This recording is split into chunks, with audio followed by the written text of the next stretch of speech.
하나님은 우리에게 시편 128편의 복을 주시기 원합니다. 이 복을 받아 누리기를 원하십니다. 경외 신앙이 되어야 합니다. 신앙생활에 있어서의 경외 신앙은 중요합니다.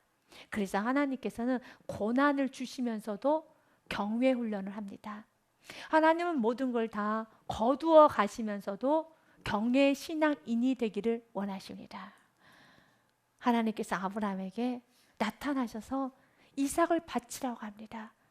어떤 이유를 설명하지 않고 이삭을 내게 바쳐라 라고 합니다. 그러나 그 이삭이 아브라함에게 있어서 어떤 이삭인지 하나님은 너무 잘 아셨어요. 그래서 하나님은 아브라함에게 이렇게 말합니다. 여호와께서 이르시되 내 아들, 너희 아들 맞아. 또한 내가 사랑하는 독자 이삭이라는 것도 우리 하나님은 너무 잘 아셨어요. 하지만 그 이삭을 모리아 땅으로 가서 내가 내게 일러준 한 산, 거기서 그를 번제로 드려라. 너가 너무 사랑하고 너무 귀하게 여기며 너의 전부인 그 이삭을 드리라 라고 합니다. 그 말씀에, 그 명령에 아브라함은 순종하며 나아갑니다.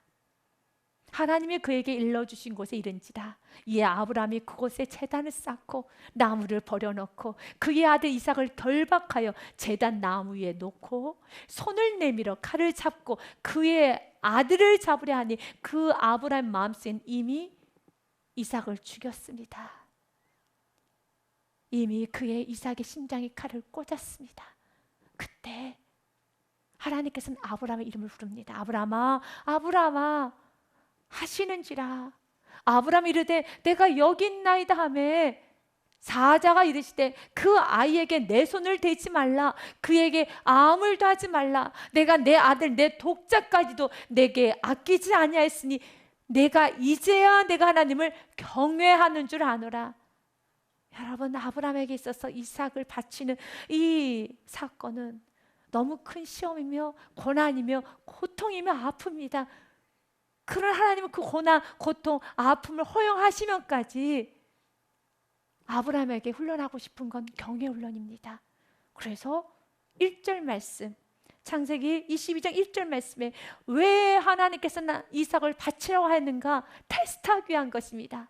그 일 후에 하나님의 아브라함을 시험하시라고. 어떤 시험이요? 아브라함 안에 하나님을 경외하는 신앙이 있는가 없는가 시험하시기 위해서, 없더라면 다시 훈련하시기 위해서, 있다라면 하나님께서는 칭찬하시기 위해서. 경외의 신앙은 하나님은 우리에게 주시기 원합니다. 경외의 신앙은 가지셔야 되는 겁니다. 그래서 아브라함에게 시험하셨어요. 경외 신앙이 있는가 없는가. 아브라함을 시험하시러 그를 부르시되 아브라함아 하시니 그가 이르되 내가 여기 있나이다. 주님은 우리에게도 고난을 주시면서 여호와를 경외하는 신앙인이 되기 원합니다. 여호와를 경외하는 신앙은 아주 아름답고 보배롭습니다. 그래서 이사야서 말씀해 보니 경외하는 신앙은 보배다라고 되어 있습니다. 내 시대에 평안함이 있으며 구원과 지혜와 지식이 풍성할 것이니 여호와를 경외함이 너의 보배니라. 보배입니다.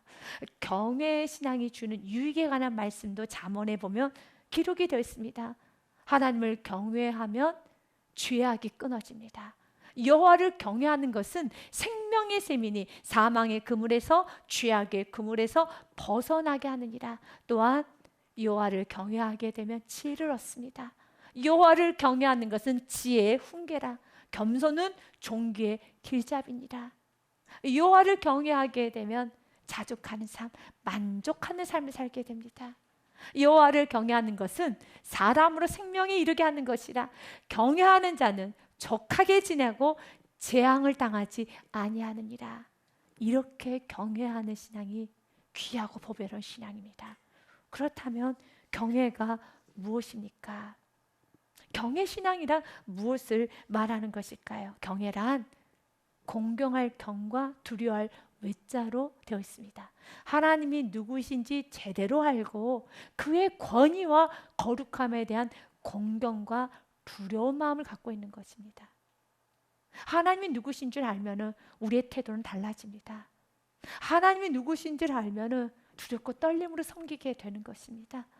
여러분이 자연 만물을 바라봐도, 떨어지는 폭포만 보아도 어느새 마음 안에 큰 두려움이 느껴질 때가 있습니다. 와, 무섭다라고, 떨어지는 폭포 소리만 들어도 무섭다라는 생각이 듭니다. 그러나 그 폭포를 만드시고 우주를 만드시고 천지를 주관하신 분이 하나님이십니다. 그래서 하나님이 누구인지 제대로 알면은 두렵습니다. 죽을 만큼 두렵습니다.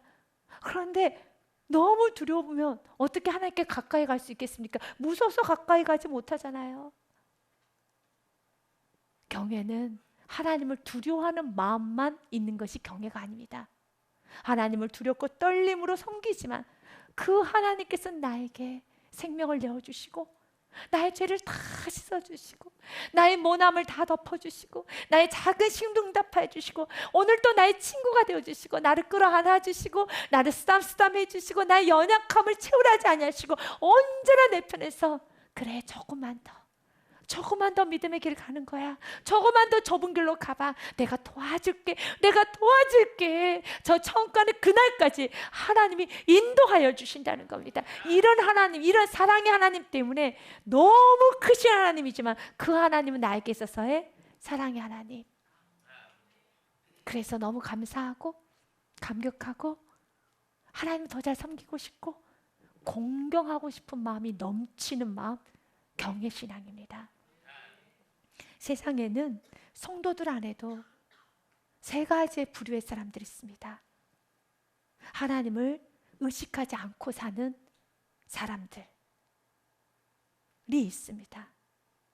시편 10편 말씀처럼요, 악인은 그의 교만한 얼굴로 말하기를 여호와께서 이를 감찰하지 아니하신다 하며 그의 모든 사상에 하나님이 없다나이다.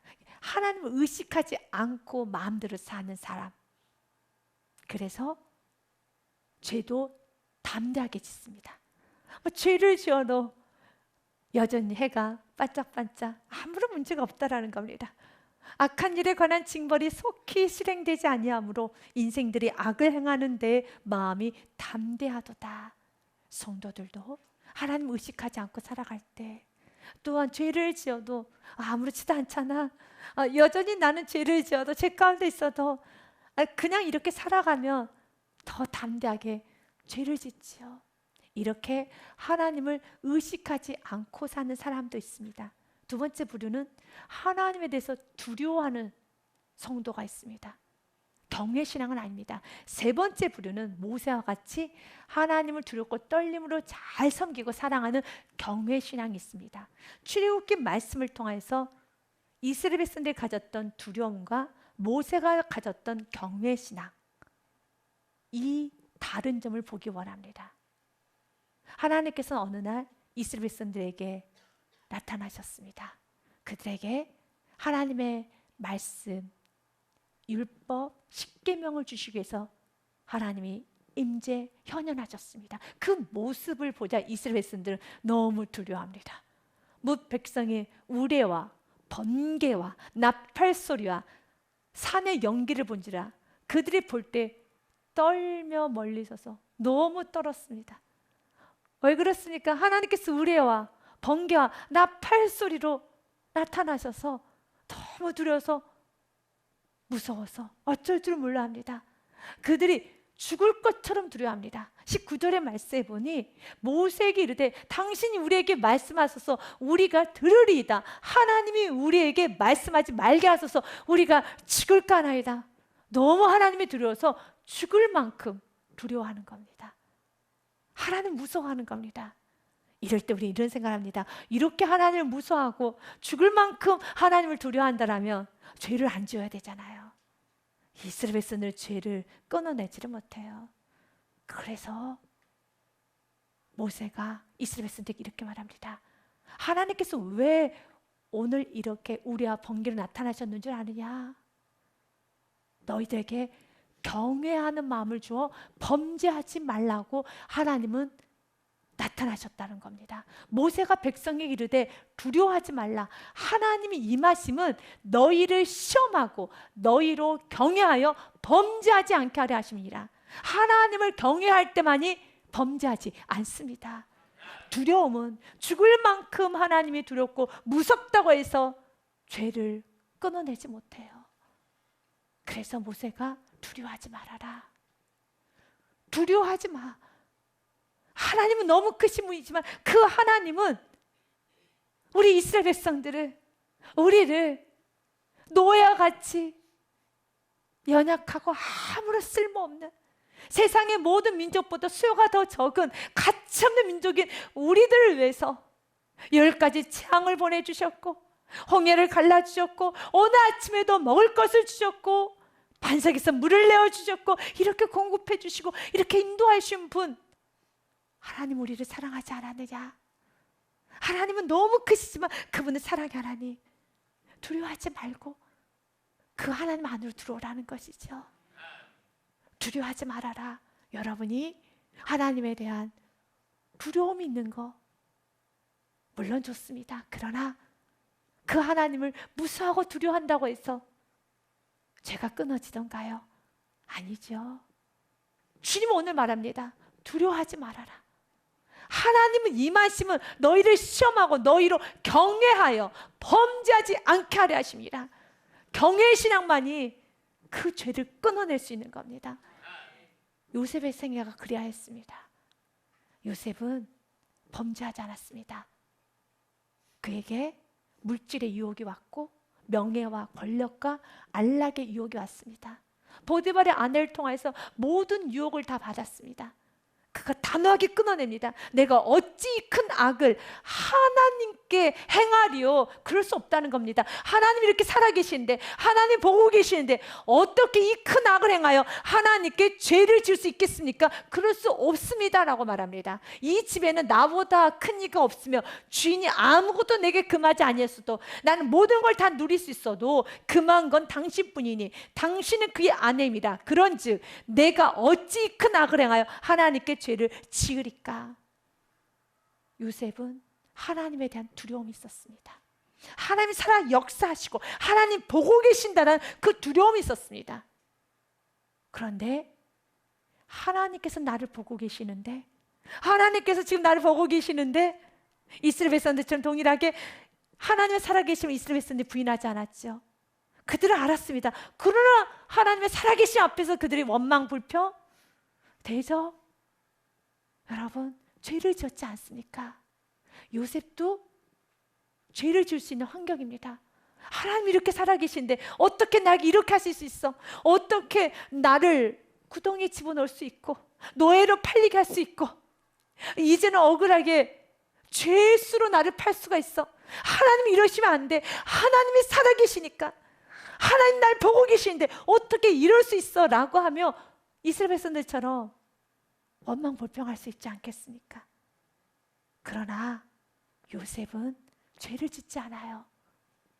그는 하나님이 살아 계시고 하나님 모든 걸 다 보고 계시고 하나님께서 모든 걸 다 진두지휘한다는 강력한 믿음과 함께 하나님 나를 사랑하시고 하나님 항상 완전하시고 하나님 항상 나를 좋은 길로만, 선한 길만 인도하시고 또 인도하시다는 강력한 믿음이 있었기 때문에 그 믿음 그대로 하나님은 그를 높여주셨습니다.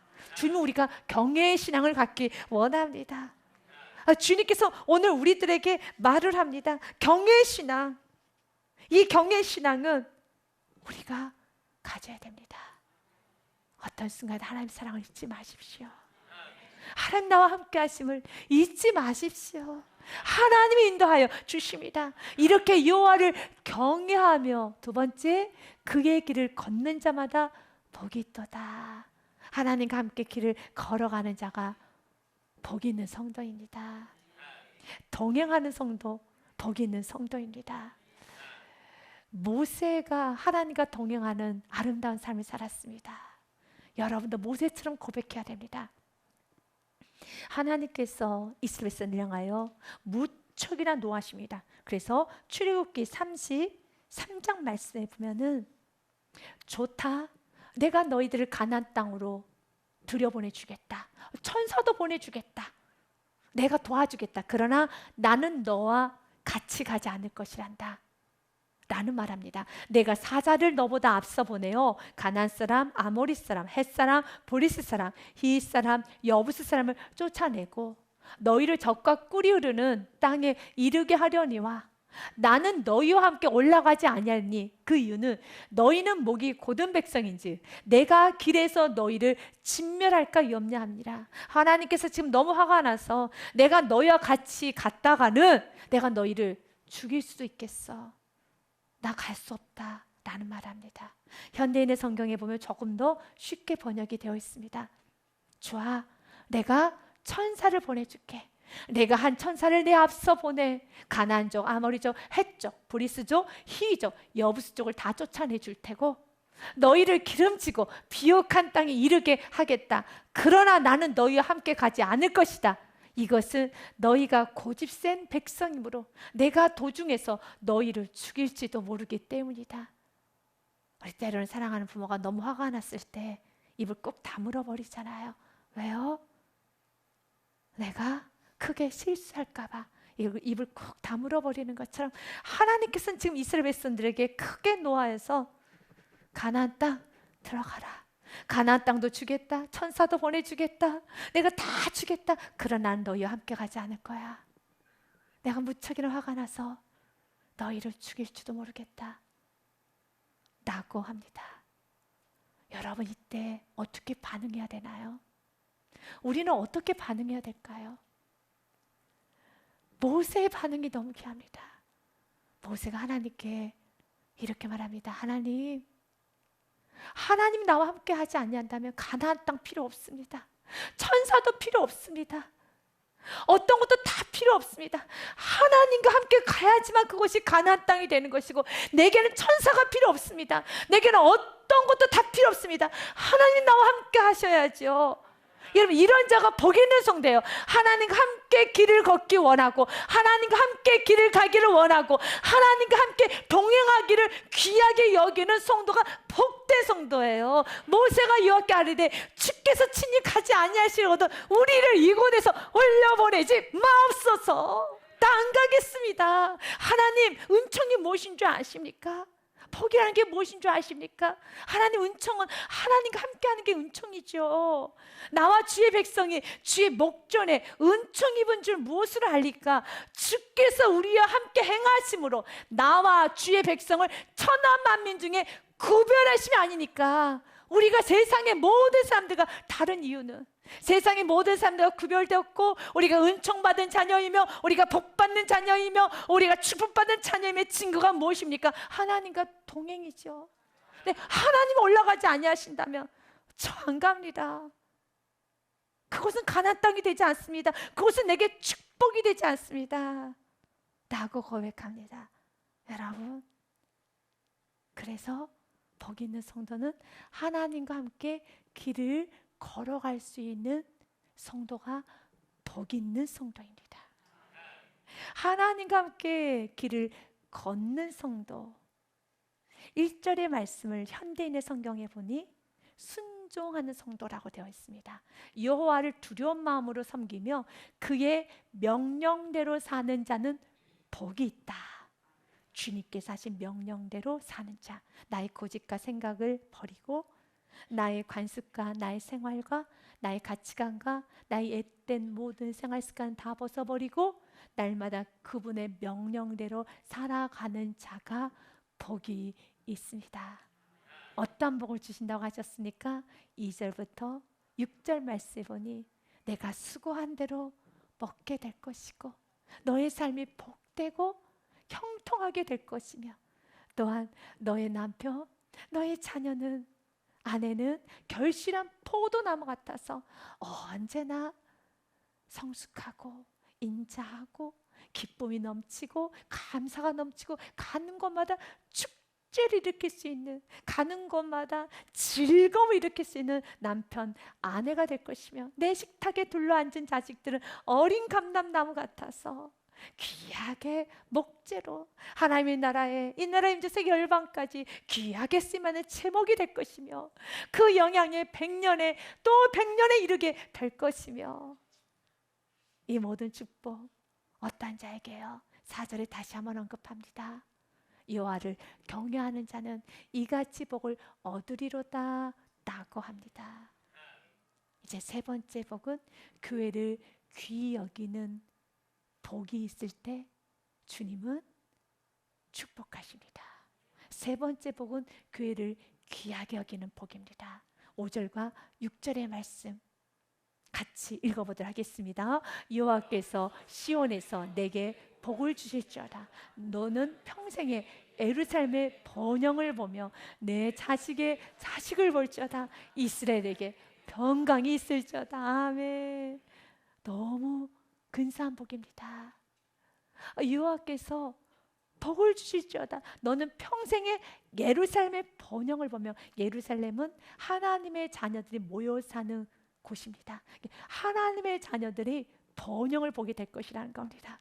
여러분, 이 나라의 민족 세계 열방이 곳곳에 그리스도인들이 칭찬과 명성을 듣고 믿음의 그리스도인들이 정치, 경제, 문화 곳곳에서 선한 영향력을 끼치고 힘있게 지도자가 되고 리더가 되고 여러분 힘있는 삶을 살아가며 칭찬과 명성을 들을 때 그 모든 번영을 내가 볼 수 있다면, 나만 보는 것이 아니라 6절 말씀처럼 내 자식의 자식도 본다라면 얼마나 귀합니까?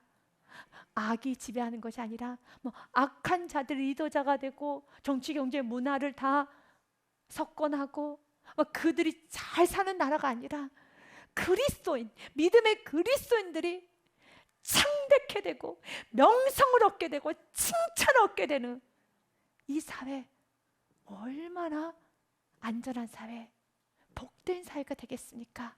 6절 말씀 그대로 한 단어로 표현한다면 평강이죠. 지금 우리가 살고 있는 세상, 지금 이 사회도 매우 어렵다고 합니다. 경제도 어렵고 사람들이 점점 악이 지나쳐 간다고 합니다. 하지만 우리의 자녀들, 유약한 자녀, 어린 자녀들이 살아가는 그 세상은 지금 우리가 살고 있는 세상보다 훨씬 더 지나친 악과 정말 더 예기치 않은 많은 악들이 쏟아져 나올 겁니다. 그런데 주님 우리에게 약속합니다.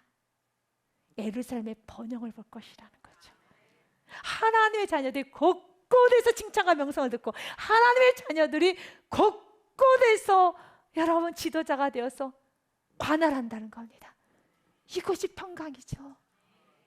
이 복을 받기 원합니까? 여러분뿐만 아니라 여러분 자녀까지도 모든 그리스도인이 잘 되는 복을 받기 원합니까? 그렇다면 교회를 귀하게 여기십시오. 5절 말씀해 보니 여호와께서 시온에서 내게 복을 주실지어다 라고 말합니다. 시온은 하나님께 예배하는 장소였습니다. 지금으로 말하면 교회입니다. 교회는 예배하는 곳입니다. 교회는 내가 세상에 살다 내가 지치고 넘어지고 쓰러졌을 때 다시 믿음의 옷깃을 여밀 수 있는 곳입니다. 내가 세상에 치우쳐있던 나의 삶을 회개하는 곳이 교회입니다. 교회에서 영적 훈련 받습니다. 다시 한번 교회에서 우리의 믿음을 점검받는 겁니다. 이렇게 교회에 와서 여러분들이 어떻게 살아야 되는 것이 옳은 삶인가? 내가 세상에 치우칠 때마다, 내가 세상에 한 발 여러분 치우칠 때마다, 믿음을 잃어버리고 내가 세상에 치우쳐 살려갈 때마다 교회에서 말씀을 듣고 충분히 은혜받고 회개도 하고 내 삶을 돌이키고 다시 영적 훈련받고 기도 훈련, 예배 훈련, 전도 훈련, 다시 한번 주 앞에 헌신과 순종의 훈련하는 것 교회지 않습니까? 교회를 귀하게 여기셔야 되는 겁니다. 그래서 교회에서 은혜 받으셔야 되는 겁니다. 말씀을 통하여 회개하셔야 되는 겁니다. 결단하셔야 되는 겁니다. 거룩한 훈련하셔야 되는 겁니다. 영적 훈련하셔야 되는 겁니다. 바로 이런 교회를 귀하게 여길 때 주님은 약속합니다. 여호와께서 시온에서 내게 복을 주실지어다. 너는 평생에 예루살렘의 번영을 보며 내 자식의 자식을 볼지어다. 이스라엘에게 평강이 있을지어다. 하나님은 우리에게 이 복을 주시길 합니다. 하나님을 경외하는 신앙으로, 하나님과 함께 길을 걸어가는 신앙으로, 교회를 귀하게 여기는 신앙으로서 하나님 주신 이 복을 다 받아 누려서 우리의 후손의 후손까지, 천대 만대까지 이 복을 누릴 수 있는 여러분이 되시기를 주님의 이름으로 마음껏 축복드립니다.